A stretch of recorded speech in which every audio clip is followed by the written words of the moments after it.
আর্যগড়? হ্যাঁ আর্যগড় থেকে বেরোবো। হ্যাঁ, তো বলো এবার। বলছি ওটা হয়েছে কি বলতো, ও 2টো অব্দি পেশেন্ট দেখেছে, ঠিক আছে। রাত্রি দুটো? রাত্রি 2টো, ঠিক আছে। আচ্ছা। 2টো অব্দি পেশেন্ট ডেকেছে, দেখে রুমে এসে অনলাইনে অর্ডার করে 4জন বন্ধু মিলে খেয়েছে, ডিনার করেছে।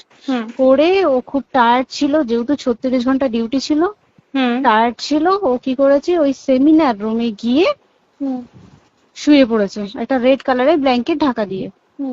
তারপরে মানে সেমিনার রুমে এমনি কি তোমাদের ওরকম সেমিনার রুমে টুমে ঘুমানো হয়? মানে আমি যদিও কোনো আইডিয়া নেই, ওই জন্য জিজ্ঞেস করছি। না, এবার একটা রেসিডেন্টের ডক্টর রুমস থাকেই, আচ্ছা। বুঝতে পেরেছিস, তারপরেও সেমিনার থাকে। এবার সেমিনারে একটা বেড থাকে, আর ডক্টরস রুমে 2-3টে যেরকম বড় ঘর হবে সেরকম বেড পাতা থাকে। আচ্ছা আচ্ছা। মেনলি ডক্টরস রুমে শোয়ার কথা, ঠিক আছে। হয়েছিল কি, ওকে বডিটা পাওয়া গেছে সেমিনার রুমে, কিন্তু ঘুমাচ্ছিল ডক্টরস রুমে। যে রুমটা তোর এখন ভাঙা হয়েছে, দেখেছিস রুমটা ভেঙেছে, ঠিক বাথরুমের পাশেই, ঠিক আছে। মানে বাথরুমটাকে অজুহাত দিয়ে ওই রুমের দেয়ালটা ভেঙে দিয়েছে। অ্যাকচুয়াল কাণ্ডটা ঘটেছে তোর ইয়েতে, ওই রুমটার ভেতরে, ডক্টরস রুমে ঘটনাটা ঘটেছে। ওই বডিটাকে ডক্টরস রুমে ওই দিন আর কেউ ছিল না, খালি মানে অনলি ওই দিদিটাই ঘুমাচ্ছিল? হ্যাঁ, এবার তোকে আমি বলি, অন কলে নিশ্চয়ই একজন থাকবে না, ওরা জুনিয়র সিনিয়র মিলে থাকে। এমনকি 3rd ইয়ার একজন থাকবে, 2nd ইয়ার একজন থাকবে, প্লাস 1st ইয়ারের ইন্টার্নশিপরা যারা থাকে তারা ইন্টার্নরা থাকে। আর চেস্ট এমন একটা ওয়ার্ড হচ্ছে, কোভিড এর পর থেকে প্রায় হামেশাই সবার শ্বাসকষ্ট হচ্ছে, মানে আসছে মানে শ্বাসকষ্ট হচ্ছে। আর চেস্ট ওয়ার্ড আর চেস্ট মেডিসিন দুটোই পাশাপাশি ওয়ার্ড, ঠিক আছে। তো কেউ কি শুনতে পায়নি? কেউ শুনতে পায়নি। ওটাই তো আমি ওই দিনকে ওটাই ভাবছিলাম। এবার দেখ, ধস্তাধস্তি করাতে একটা নিশ্চয়ই চিৎকার হয়, একটা ভায়োলেন্ট হয়, বুঝতে পেরেছিস। তারপরে আবার কি, যে 4জন ওর সাথে খেয়েছে তারা কোথায়, তারা কেন মিডিয়ার সামনে আসছে না? তাই তো, তারা কেন আসছে না? তোমার ওই দিন ডিউটি ছিল না রাতে? ওই দিনকে আমি নাইটে ডিউটি করছিলাম। আচ্ছা। আমি নাইটে ডিউটি করে এসেছি, আমার লাস্ট নাইট ছিল। তো আমার তো 3 দিন নাইট থাকে, 3 দিন নাইট থাকার পর লাস্ট নাইট ছিল। লাস্ট নাইটের পর বুধবার আমার লাস্ট নাইট, বুধবার রাতে ঘটনাটা ঘটেছে। আমি বাড়িতে এসেছি, রীতিমতো বাড়িতে এসে শুয়ে পড়েছি। 3টের সময় আমার কাছে ফোন এসছে যে সবাইকে ডেকে পাঠিয়েছে, ইমিডিয়েট আয়। তখন গিয়ে দেখি আরজিকরে এই অবস্থা, পুরো গোটা হাসপাতালকে ডেকে পাঠিয়েছিল। গিয়ে দেখি পুলিশ ছয়লা, মানে আর ওকে যেভাবে, আমি তো বডিটা দেখেছি রে, মানে আমাদের এখনো পর্যন্ত চোখ থেকে নামছে না। রীতিমতো মনে হচ্ছে মেয়েটা যেন আমাদের পাশে পাশে ঘুরছে, একদম এরকম, মানে মানে অদৃশ্যমান। মানে আমরা এরকম ভাবতে পারছি না যে এরকম ভূত থাকে বা একটা স্পিরিট থাকে বা কিছু। এখন আমরা বুঝতে পারছি না, ওর আত্মাটা এখনো ঘুরছে আমাদের আশেপাশে। দেখ, ও আমার তলাটায় না, কিন্তু ওর থেকে ও থাকে 4তলায় ঘটনাটা ঘটেছে, ঠিক 2টো ফ্লোর নিচেই আমি থাকি, আমার রুমটা, ঠিক আছে। কিন্তু তাও আতঙ্কে আমরা মানে একদম স্তব্ধ হয়ে গেছে আরজিকরটা। কিন্তু ব্যাপারটা হচ্ছে, তাহলে ডক্টরস রুম থেকে ওকে সেমিনার রুমে নিয়ে যাওয়া হয়েছে? হ্যাঁ, অবশ্যই নিয়ে যাওয়া হয়েছে। এবার দেখ, নিয়ে যাওয়া হয়েছে, ওকে যেভাবে মারা হয়েছে এটা একার পক্ষে অসম্ভব, দিস ইজ এ ইম্পসিবল। পুরোপুরি গ্যাং রেপ ছাড়া কোনো কিছু নয়। আর শুধুমাত্র রেপ নয়, রেপ হলো, করলো, ছেড়ে দিল, ঠিক আছে, ওকে রীতিমতো মার্ডার করেছে। মানে মানে হিসেব মতো যা বুঝছি, মানে তোমার কথাতে, ওটা হচ্ছে ওর ওই বন্ধু বান্ধব মেবি জড়িত। এক্স্যাক্টলি, হয় ওর বন্ধু বান্ধব কেউ, ঠিক আছে, মানে 4জনের মধ্যে কেউ, আইদার ওকে এমন কিছু করতে বলে। দেখ, বড় বড় কোম্পানিতেও তো এরকম হয়, মানে হয় তুমি আমার সাথে কম্প্রোমাইজ করো, নয় তুমি চাকরি ছেড়ে চলে যাও, হয় তো। এখানেও সেরকম কিছু একটা হয়েছে। যাকে যে ক্রাইম করেছে সেও কিন্তু নর্মাল ডক্টর নয়, কিন্তু সেও একটা ভালো পোস্টে র্যাঙ্ক করছে, বুঝতে পেরেছিস। তবেই কিন্তু পুরো ব্যাপারটাকে হসপিটাল চেপে যেতে চাইছে, পুরো ব্যাপারটা। তাহলে এই সিভিক যে ও কোথা থেকে আসছে? এবার তোকে আমি বলি ওটা কোথা থেকে আসছে। আমাদের প্রিন্সিপাল চেঞ্জ হয়ে গেছে, ডেপুটি সুপার চেঞ্জ হয়ে গেছে, তারপরে আমাদের ওই অ্যাসিস্ট্যান্ট সুপার চেঞ্জ, সব চেঞ্জ হয়ে গেছে। হুম তারপরে যে ওয়ার্ডের ডাক্তাররা ছিল, সিস্টাররা ছিল, ওয়ার্ড বয়রা ছিল, মাসিরা ছিল, সবাইকে ডেকে এখন সাসপেন্ড করা হয়েছে। তারা কোথাও যেতে পারবে না, রোজ গিয়ে কোর্টে গিয়ে দেখা করছে। আজকেও কোর্টে গেছিল সবাই। হুম তারপরে তারপরে তোমার তোর এগুলো হলো, তারপরে তোর কি বলে, আরে বল না, ওই সিবিআই এটা হয়েছে কি, মানে ও সেই সঞ্জয় রায় যে ধরা পড়েছে, হুম অ্যাকচুয়াল কিন্তু ও নেই, হুম ঠিক আছে? ওর এতটা ক্ষমতাই হয় না। ও অত রাত্রে কি করতে যাবে? হুম ও অত রাত্রে ওখানে কি করতে যাবে?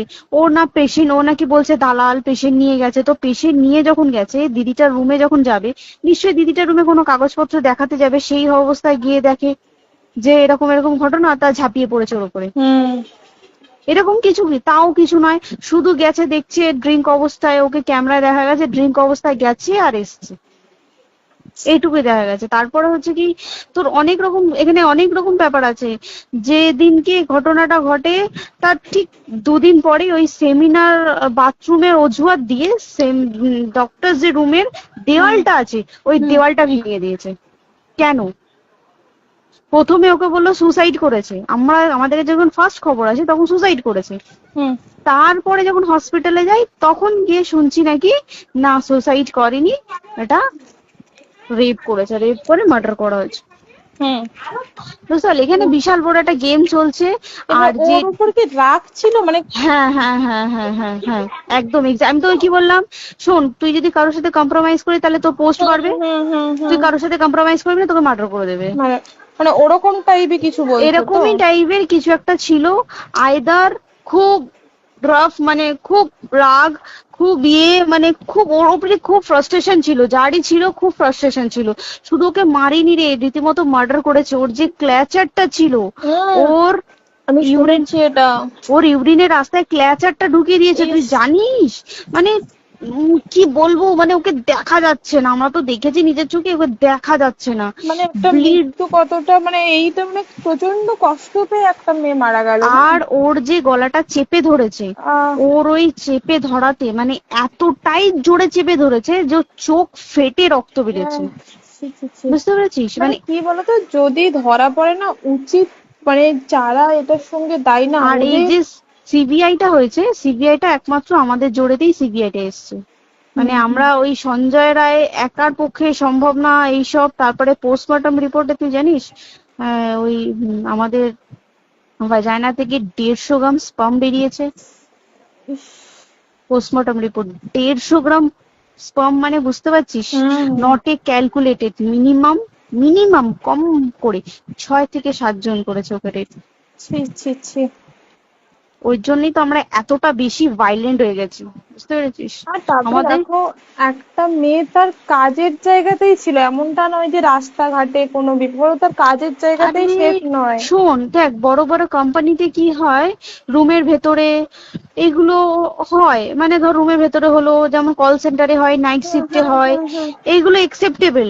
বাট হসপিটাল হচ্ছে এমন একটা এরিয়া, মতো একটা, হ্যাঁ, আরজিকর বলে না, যে কোনো হাসপাতালে কেউ যদি স্ব ইচ্ছায় কারোর সাথে রিলেশনশিপে গিয়ে করতে চায় সেটা আলাদা জিনিস, কিন্তু ঠিক আছে, কিন্তু কেউ কারো বিরুদ্ধে এইভাবে করতে পারে না রে। তুই জানিস না, মানে ওয়ার্ডে দেখ, কম বেশি আমরা সবাই ঘুমাই, কম বেশি আমরা সবাই জেগে থাকি, জেগে তো থাকি, তাতে কি কেউ শুনতে পায়নি? তার কি একদম ভায়োলেন্স ছিল না? যদি কেউ না শুনতে পারে তাহলে ওর খাবারে কেউ কিছু মিশিয়েছিল, তাই কি না? সেটাও পোস্টমর্টম রিপোর্টে মানে লিক করছে না যে কেন খাবার ও তো খাবারটা খেয়েছিল, সেটা তো নিশ্চয়ই পেটেই ছিল, পেট থেকে তো বমি করে বের করে দেন, সেটা তো ফরেনসিক রিপোর্টে কিছু বলবে। আর তুই জানিস না, দেনার দেন, মানে ধর পোস্টমর্টম রিপোর্ট আসতে 3 দিন সময় লাগে। ও যেদিনকে মরেছে ঠিক তার পরের দিনকে বিকেলবেলা পোস্টমর্টম রিপোর্ট বার করে দিয়েছে, মানে বডি বার করো আর পোড়াও। 10 সেকেন্ডের মধ্যে বাড়িতে নিয়ে গেছে, তারপরে বডি পুড়িয়ে দিয়েছে। মানে কি বলবো, হসপিটাল, মমতা ব্যানার্জি, সবাই, মানে তৃণমূল প্রত্যেক সবাই এটাকে পুরোটাই, কেসটাকে চাপা দিতে চাইছে, পুরোটা। তবে তুই ভাব, যে মানুষটাকে এত ক্ষতবিক্ষত ভাবে মেরেছে, তাকে অভিষেক ব্যানার রেপ কি কলকাতায় প্রথম হলো? নয়, বিভিন্ন জায়গায় বিভিন্ন ভাবে রেপ হয়েছে, ধরা পড়েছে। ফাঁসি হ্যাঁ। হয়েছে কি জেল হয়েছে। হুম। অভিষেক বন্দ্যোপাধ্যায় কেন বললো জাস্ট ইট তোর কি বলে এনকাউন্টার করতে? মানে কি সঞ্জয়কে যদি এনকাউন্টার করে পুরো কেসটা চাপা পড়ে পুরো যাবে, কেসটা চাপা পড়ে যাবে একদম। স্টুডেন্টরা ঠান্ডা হয়ে যাবে, হুম হুম। আর আমরা সেটা মানবো না, আমরা সেটা হতেই দেব না। তাতে যদি চাকরি মানে আরজিকরটাকে সিল করতে হয় তাতেও আমরা রাজি আছি, সিল করে দেওয়া হোক আরজিকর, সিল করে দেবে মনে হচ্ছে যদি ঠিকঠাক ভাবে। এবার ওই জন্য আমাদের দাবিতে সিবিআই এসছে। এবার তুই একটা কথা বল, যখন দেখতে পাচ্ছে মমতা ব্যানার্জি যে কলকাতা পুলিশ আমাদের জন্য কিছু করতে পারছে না, আমরা কিছু মানতে পারছি না, 7 দিন ধরে বার করতে পারছে না, তাহলে সেটা 2-3 দিনের মধ্যে কেন হ্যান্ড ওভার করে দিল না? হুম, তাই তো। তাই কি না? তারপরে দেখ পিডব্লিউডি ওটা লো পোস্টের মানুষ, মানে যারা ভাঙচুর করে, মানে সিমেন্টের যারা কাজ করে তাদেরকে পিডব্লিউডি বলে। হুম। এবার পিডব্লিউডির নিশ্চয়ই হায়ার অথরিটি থেকে অর্ডার এসছে তবেই ওরা গিয়ে ভেঙেছে। ওরা নিশ্চয়ই পাগল নয় দুম করে গিয়ে কোনো গভর্নমেন্ট প্রপার্টি ভেঙে দেবে। হুম। অর্ডারটা কে পাস করলো যে এখনই চেস্ট ওয়ার্ডটাকে ভাঙতে হলো?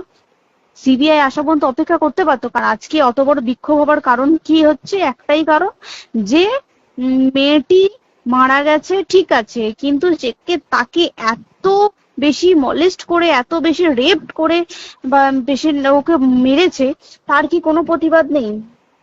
তুই কোথায় সেফ পাবি তুই আমাকে বল? তুই ধর চাকরি ছেড়ে, আজকের সরকারি চাকরি ছেড়ে তুই প্রাইভেটে যাই, প্রাইভেটেও তো তাই একই কোথাও না, অবস্থা। একদম একদম। প্রাইভেটেও একই অবস্থা। তুই কোনো চায়ের দোকান খুলে বসবি, অনার্সশিপে তুই বসলেও তাও এসে তো হাজার ছেলেরা থাকে, হুম। হাজার ছেলেরা টিস করে, তুই কোথায় কি করবি? তাহলে আমাদের সেফটি কোথায়? আমাদের মুখ্যমন্ত্রী মমতা ব্যানার্জি সে একটা লেডি হয়ে তাহলে আমাদের কি সেফটি দিয়েছে? আমাদের কি লক্ষ্মী ভান্ডার দিলে this is a problem solve? পুরো মাসের আমাদের কি সব খরচা চলে যায় লক্ষ্মী ভান্ডারে? জানি না, আই ডোন্ট নো। মানে আমরা প্রচুর ক্ষেপে আছি, প্রচুর। মানে এর বিচার না চাওয়া পর্যন্ত তুই ভেবে চল কি এটা সলভ হবে না। আমরা মানে বিচার আমি নিয়ে আমি কথা বলবো। 2 দিন ধরেই ভাবছিলাম তোমাকে ফোন করবো, কিন্তু মানে এটা ওটাতে হয়ে উঠছে না। আর তোমাকে তো আমি ওই দিন রাতেই হোয়াটসঅ্যাপ করলাম না। হ্যাঁ হ্যাঁ এবার হ্যাঁ তখনই না আমি ব্যাপারটা অতটা বুঝতে পারিনি, আর আমার তার পরের দিনই ভোরবেলা ডিউটি। তা হ্যাঁ, আমি খুব তারপর সাবধানে থাকিস রে, আর খুব বলো না, সাবধানে না না। থাকিস। হ্যাঁ তাই তো, এখন মানে আর তোমরাও সাবধানে থাকো সবাই। কি বলবো বল, কিছু বলার নেই। দেখ আমাদের মধ্যবিত্ত মানুষরা আমাদের চাকরি করে খেতেই হবে, সোজা কথা। একদম একদম। তাই কিনা বল? বাবা এত হুম। পুঁজি নেই যে বসে অত বসে খাবো, ঠিক আর আছে? সেই মেন্টালিটিও নেই। পুঁজি হ্যাঁ যদিও থাকে, মেন্টালিটিও নেই হ্যাঁ যে এবার বাবার তুই, পুঁজিতে খাবে। এবার একটা কথা তুই বল, চাকরিটা কোথায় গিয়ে করবো তুই একটা বল? কোন সেটাই। স্টেটে গিয়ে চাকরি করবো তুই আমাকে বল? ওই যেমন, মানে এটা হয়তো আমার মা যেমন বাড়িতে থেকে 7টার মধ্যে ঢুকে যাও, দিদিকে তো ধরো অনেক রাত অব্দি 9টা, 9:30, 10টা অব্দি ল্যাবে থাকতেই হয় না। এবার তুই কি করবি কি বল, কি করবে করবি? বলো তো, এখন কিছু নেই। করার আছে? দেখ ল্যাবেও তো সব ছেলেরা আছে, ছেলে হ্যাঁ আছে মেয়ে আছে। তুই একদম। কাকে বারণ করবি, তুই কাকে বিশ্বাস করবি? তুই বল, তুই ধর কলিগদের সাথে খেতে বসেছিস, ঠিক আছে, তোর টিফিনটা যদি কেউ চাইলো তুই তাকে না দিয়ে পারবি? না একদমই। আর কার মনে যে কি আছে সেটাই তো খুব কি বলবি সমস্যা। বল? এবার তুই বল, খাবারটা যে খাবি, তোর টিফিন কেউ চাইলো বা তোকে যদি কেউ বললো কে একটু একটু খা, যেমন আমরা শেয়ারে হয় স্কুলে হ্যাঁ যেটা আমাদের আমাদেরও শিখে হয়, এসেছি, যেটা হ্যাঁ স্বাভাবিক, এটা সবারই এটা তো হয়। স্বাভাবিক। তুই বল তাতে যদি এরকম অবস্থা হয় তাহলে কি করবে মানুষ, তুই আমাকে বল? আজকেও তো তাই আমাদের দেখ না, 11টা থেকে আমাদের তোর ক্যান্ডেল দিয়ে হোয়াইট ড্রেস হুম। পরে সব শ্যামবাজারে একতা হবে। এখন আবার বৃষ্টি শুরু হয়েছে, কে জানে বৃষ্টি, কি প্রচুর বৃষ্টি শুরু হলো। কি হুম, হবে জানি না আমি। ঠিক আছে গো, টাটা। হ্যাঁ হুম চল টাটা। হুম হুম হুম। হুম, হুম।